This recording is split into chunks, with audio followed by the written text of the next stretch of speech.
41 நாட்கள் விரதம் இருந்து 41வது நாள் ஐயப்பனுக்காக பிரம்மாண்டமான அளவில் பூஜைகள் எல்லாம் செஞ்சு குருசுவாமி மூலியமாக இருமுடிய தலையில சுமந்துக்கிட்டு நம்ம பாத யாத்திரையாக ஐயப்பனை சபரிமலைக்கு தரிசனம் பண்றதுக்காக நம்ம போறோம். சரி, யார் இந்த வழக்கத்தை ஏற்படுத்தினா?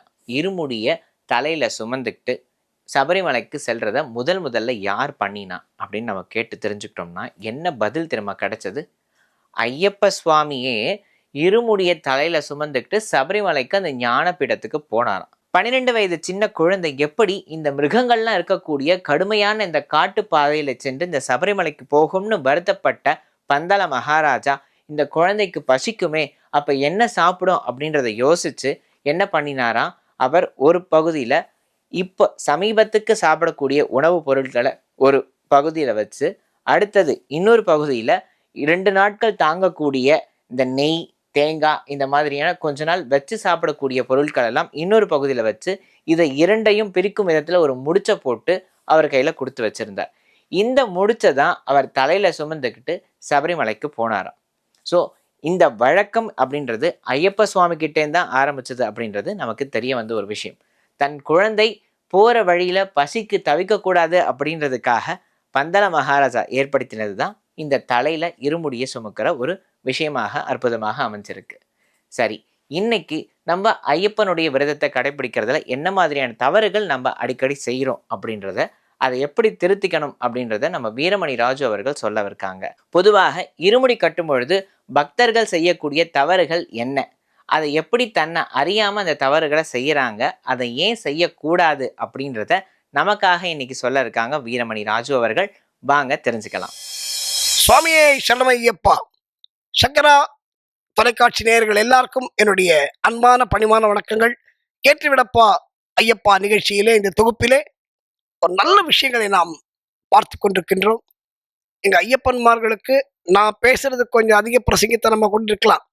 தயவு செய்து அதை பொருட்படுத்தாமல் என்னை உங்கள் வீட்டில் ஒருவராக நினைத்து நீங்க அட்வைஸா எடுத்துக்கோங்க, எப்படி வேணா எடுத்துக்கோங்க.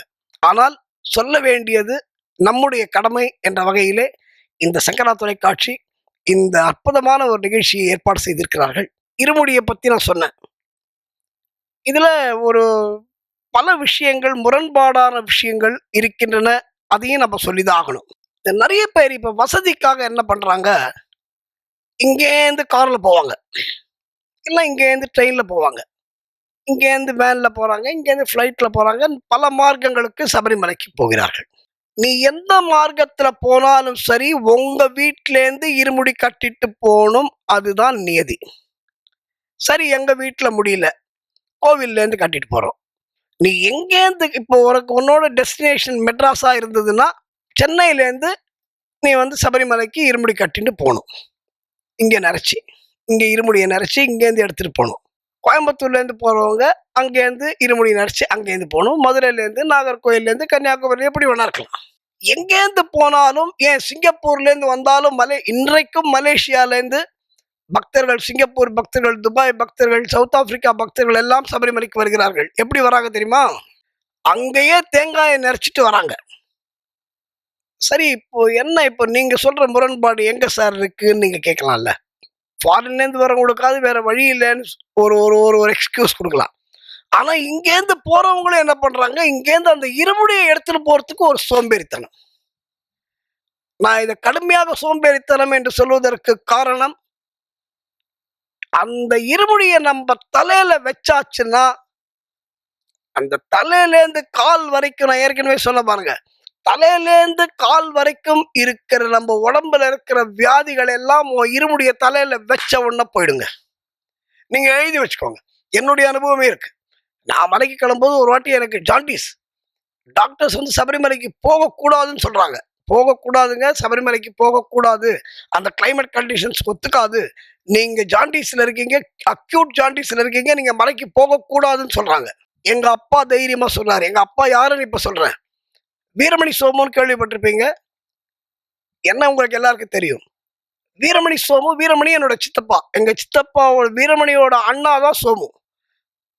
பள்ளிக்கட்டு சபரிமலைக்கு கல்லும் முள்ளும் காலுக்கு மெத்தை, சுவாமியே ஐயப்போ ஐயப்போ சுவாமியே. இந்த பாட்டு எங்கே மணக்குது சந்தனம், எங்கே மணக்குது ஐயப்ப சாமி கோவிலிலே சந்தனம் மணக்குது. அந்த பாட்டு மாமலை சபரியிலே மணிகண்டன் சந்நிதானம், மாபெரும் பக்தர்களும் வணங்கிடும் சந்நிதானம். இது போன்ற நூற்றுக்கணக்கான ஆயிரக்கணக்கான ஐயப்பன் பாடல்களை எழுதியவர் என்னுடைய தந்தையார் சோமு. அவர் எங்க குருசாமி கேட்டாரு, இந்த மாதிரி ராஜுக்கு வந்து ஜாண்டிஸ்ன்னு சொல்றாங்க, டாக்டர்ஸ் போகக்கூடாதுன்னு சொல்றாங்க அப்படின்னு சொன்னார். எங்க குருசாமி சொன்ன ஒரே வார்த்தை என்ன தெரியும், இது வந்து என்னுடைய பெருமையை பறைசாற்றிக் கொள்வதற்கு இல்லை, எனக்கு நான் வந்து எனக்கு அதனாலதான் எனக்கு ஐயப்பன் ஃப்ரெண்டு அதெல்லாம் நான் சொல்லலை. எங்க குருசாமி ஒரே வார்த்தை என்ன தெரியுமா சொன்னாரு, ஏய் அவனுக்கு ஜாண்டிஸா இருக்கட்டும், டைஃபாய்டா இருக்கட்டும், என்ன வேணா இருக்கட்டும்டா, அவன் இருமுடியை தூக்கி அவன் தலையில வச்சான்னா அந்த ஜாண்டிஸாவது டைஃபாய்டாவது எல்லாம் போயிடுண்டான்னாரு. அப்போ இந்த நம்பிக்கை நமக்கு வேணும் ஐயப்பன்ட்ட, இந்த நம்பிக்கை வேணும். அதுதான் நான் ஏற்கனவே சொன்னேன், ஐயப்பன்ட்ட சரணாகதி நீ அடைஞ்சிட்ட அப்படின்னு சொன்னா உன்னுடைய வாழ்க்கை ஐயப்பனுடைய பொறுப்பு. ஐயப்பன் பார்த்து போவாங்க, அதனால கவலையே பட வேண்டாம். சாதாரணமா மாலை போட்டாலே யாருக்கும் நோய்கள் வராது, கண்டிப்பா வராது. ஏன்னா சர்வரோக நிவாரணதன் மந்திரமூர்த்தியே சரணமையப்பா அப்படின்னு ஐயப்பனுக்கு ஒரு சரணமே இருக்கு, அன்னதான பிரபுன்னு ஒரு சரணமே இருக்கு இல்லையா? அப்போ மாலை போட்டாச்சுன்னா எந்த வியாதியும் வராது. வந்துதா ஏதோ நம்ம ஒரு டோலோ போடுறோமோ ஏதோ போட்டுக்கலாம். ஆனால் சபரிமலைக்கு போய் திரும்பி வரும் வரை உன் உடல் நலத்திற்கு எந்த கேடும் வராது, எந்த ஆபத்து வராது, தைரியமா கட்டிடுறான்னு குருசாமி. அதனாலதான் சொல்றேன், இருமுடிய தலையில வச்சா அவன் வியாதி போயிடும். அப்படிப்பட்ட இருமுடியை நீ உன் வீட்டில இருந்து எடுத்துன்னு போகணும். அதுதான் விசேஷம். நீ எங்கேருந்து கிளம்புறியோ அந்த டெஸ்டினேஷன்ல இருந்து இருமுடி எடுத்துன்னு போகணும். சில பேர் வசதிக்காக இங்க இருந்து யாருப்பா இருமுடியை தூக்கின்னு போறது, அங்க பம்பையில கட்டுறாங்கப்பா, அங்க கட்டிக்கலாம்பா. தயவு செய்து அந்த எண்ணம் இருந்தால் இன்னைக்கு இந்த நிகழ்ச்சியை கேட்பவர்கள் உங்க நண்பர்கள்ட்ட சொல்லுங்க, இந்த நினைப்பை நீங்கள் மாற்றிக்கொண்டுதான் ஆக வேண்டும். பம்பை வரைக்கும் போயிட்டு பம்பையிலேருந்து இருமுடி கட்டுறது வந்து அவ்வளவு உசிதமான காரியம் அல்ல என்பதை நான் தெரிவித்துக் கொள்கிறேன். இல்ல சாமி, பம்பையில வந்து மேல் சாந்தி தான் கட்டுறாங்க, இருமுடி இருக்கலாம். ஆனால் எனக்கு தெரிந்தவரை பம்பையிலே வருகின்ற நெய், சபரிமலையில அபிஷேகம் பண்ணிட்டு வர நெய் நீங்க பார்த்தாலே தெரியும். அந்த நெய்ய இப்ப ஐயப்பனுக்கு அபிஷேகம் பண்ண நெய்யே திருப்பி வருது. அப்ப நீங்க ரீசர்க்குலேட் பண்ற மாதிரி திருப்பி ரீசைக்கிளிங் மாதிரி இதே நெய்ய, அபிஷேகம் பண்ண நெய்ய திருப்பி அதே ஐயப்பனுக்கு பண்றதுல என்ன பிரயோஜனம் இருக்கும்? முடிவை உங்களுக்கு விடுகிறேன், நீங்கள் முடிவெடுத்துக் கொள்ளுங்கள். இந்த பம்பையில நிறைய பேர் சபரிமலைக்கு போயிட்டு, ஏன்னா பம்பை வரும்போதே நான் இந்த விஷயத்த சொல்லிடுறேன். பம்பை என்பது மிக புனிதமான நதி. கங்கைக்கு என்ன சக்தி உண்டோ அது பம்பைக்கு உண்டு. கங்கை நதி போல் புண்ணிய நதியாம் பம்பையில் நீராடி சங்கரன் மகனை கும்பிடுவார், மனசஞ்சலமின்றி ஏறிடுவார். அவ்வளோ சக்திங்க பம்பைக்கு. என்ன பவர் தெரியுமா? ராமர் வந்த இடம், ராமர் ஸ்நானம் பண்ண நதி, ஆஞ்சநேயர் வந்து நின்ற இடம் அந்த பம்பை. அது ரொம்ப புனிதமான நதி. தயவு செய்து அதுல குளிக்கும் பொழுது இந்த பிளாஸ்டிக் போடுறது, அங்க போய் பம்பையில தான் பல் தேய்ப்பான். இங்க வெளியில இடம்லாம் இருக்கு, அங்க பல் தேய்க்காம பம்பையில பல் தேய்ப்பான். பம்பையில சோப் போடுவான், பம்பையில ஷாம்பு போடுவான். தயவு செய்து இனிமேலாவது, இது வரைக்கும் பண்ணதாவே இருக்கட்டும், நான் இது வரைக்கும் பண்ணதாவே இருக்கட்டும், நானும் பண்ணியிருக்கேன். ஆனால் இந்த விவரம் தெரிந்தவுடன் அந்த புனித நதியை களங்கப்படுத்த வேண்டாம் என்று நான் பணிவோடு கேட்டுக்கொள்கிறேன். அது மாதிரி பம்பையில குளிச்சுட்டு அந்த வேஷ்டியை பம்பையில விடுவான். ரொம்ப புண்ணியம் சார். யாரோ தவறாக வழிகாட்டியிருக்கிறார்கள், அவர்களை நினைத்து நம்ம வருத்தம் தான் பட முடியுமே தவிர ஒன்று சொல்ல முடியாது. ஆனால் தயவு செய்து இந்த நிகழ்ச்சியை பார்ப்பவர்கள், இந்த ஏற்றுவிடப்பா ஐயப்பா பார்ப்பவர்கள், தயவு செய்து இனிமேல் அந்த துணியை பம்பையில் விழாதீர்கள் என்று நான் கேட்டுக்கொள்கிறேன். பம்பையில விட்டா மகாபாவம் துணி. அதுக்கு பதிலாக யாராவது அங்க கஷ்டப்படுறவங்க இருப்பாங்க, அங்க நிறைய நம்ம இந்த குறவர் சமூகத்தை சேர்ந்தவர்களாம் இருப்பாங்க, சபரிமலையில பார்த்துருப்பீங்க. அவங்களுக்கு கொடுங்க. வஸ்திரதானம் என்பது மிகப்பெரிய தானம். அன்னதானம் எப்படி முக்கியமோ அது மாதிரி வஸ்திரதானம் ரொம்ப முக்கியம். அது உங்களோட சந்ததியை வாழ வைக்கும் இந்த வஸ்திரதானம். அதனால சபரிமலையில இருக்கிறவங்களுக்கு, கஷ்டப்படுறவங்களுக்கு, துணி கூட இல்லாம இருக்கிறவங்களுக்கு, நம்ம இன்னைக்கு நிறைய துணி வாங்குறோம், நம்ம இந்த கிழிஞ்ச வேஷ்டி தான் கொடுக்குறோம். அந்த கொடுப்பதை பம்பையில் போட்டு பாவத்தை சேர்த்து கொள்ளாமல் அங்க இருக்கிறவங்களுக்கு யூஸ் பண்ற மாதிரி அந்த உங்களது உடைகளை கொடுங்கள். மற்ற விஷயங்களை நாம் நாளை பார்ப்போம். சுவாமியே சரணமையப்பா.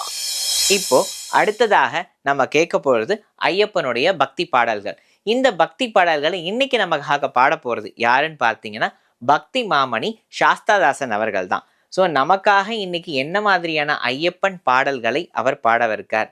அவருடைய குரல்ல நம்ம பக்தி பாடல்கள் நிறைய கேட்டிருக்கோம். பக்தியே வராதவங்களுக்கு கூட பக்தியை வர வைக்கும் விதத்துல அற்புதமான ஒரு குரல். அந்த குரல்ல இன்னைக்கு எந்த மாதிரியான ஐயப்பன் பாடலை பார்க்க இருக்காங்க, வாங்க கேட்கலாம். சுவாமியே ஐயப்போ, சுவாமியே ஐயப்போ, சாமி சரணம் ஐயப்ப சரணம், சாமி சரணம் ஐயப்ப சரணம். வில்லாளி வீரனே வீரமணி கண்டனே, வில்லாளி வீரனே வீரமணி கண்டனே. சுவாமியே ஐயப்போ, சுவாமியே ஐயப்போ, சுவாமியே ஐயப்போ, சுவாமியே ஐயப்போ.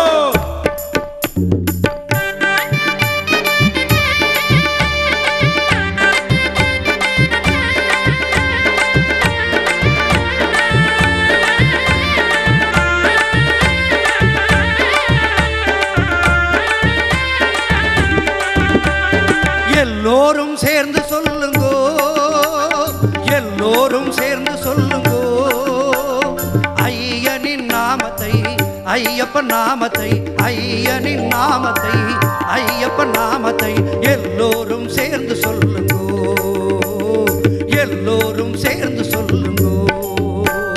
சரணமையப்பா சுவாமி சரணமையப்பா, சரணமையப்பா சுவாமி சரணமையப்பா, சரணமையப்பா சுவாமி சரணமையப்பா, சரணமையப்பா சுவாமி சரணமையப்பா.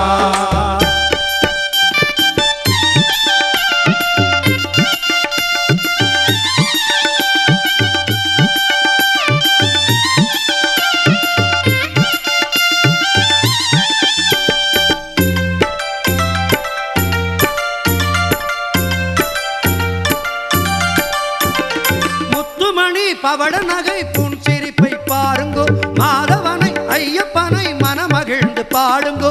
முத்துமணி பவள நகை புன் சிரிப்பை பாருங்கோ, மாதவனை ஐயப்பனை மனமகிழ்ந்து பாடுங்கோ.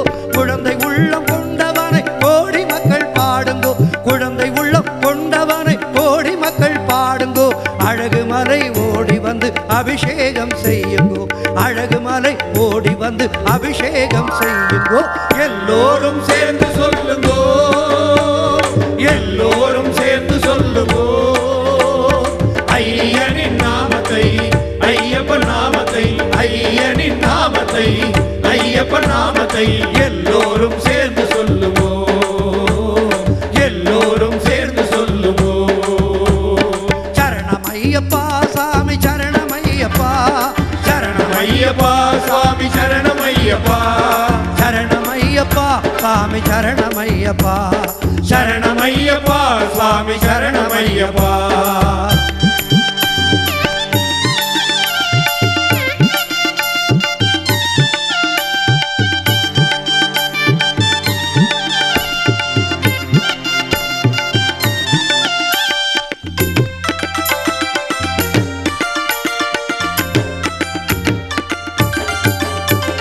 கேட்டதெல்லாம் கொடுப்பவனை கீர்த்தியுடன் பாடுங்கோ, நினைத்ததெல்லாம் முடிப்பவனை பக்தியுடன் நாடுங்கோ. கேட்டதெல்லாம் கொடுப்பவனை கீர்த்தியுடன் பாடுங்கோ, நினைத்ததெல்லாம் முடிப்பவனை பக்தியுடன் நாடுங்கோ. நாட்டமுடன் 18 படியேறி கூடுங்கோ, நாட்டமுடன் 18 படியேறி கூடுங்கோ. பந்தள குமரனை பணிவுடன் பாடுங்கோ, பந்தள குமரனை பணிவுடன் பாடுங்கோ. எல்லோரும் சேர்ந்து சொல்லுங்கோ, எல்லோரும் சேர்ந்து சொல்லுங்கோ, ஐயனின் நாமத்தை, ஐயப்பன் நாமத்தை, ஐயனின் நாமத்தை, ஐயப்பன் நாமத்தை எல்லோரும் சேர்ந்து சொல்லுங்கோ, எல்லோரும் சேர்ந்து சொல்லுங்கோ. சரணமையப்பா சுவாமி சரணமையப்பா, சரணமையப்பா சுவாமி சரணமையப்பா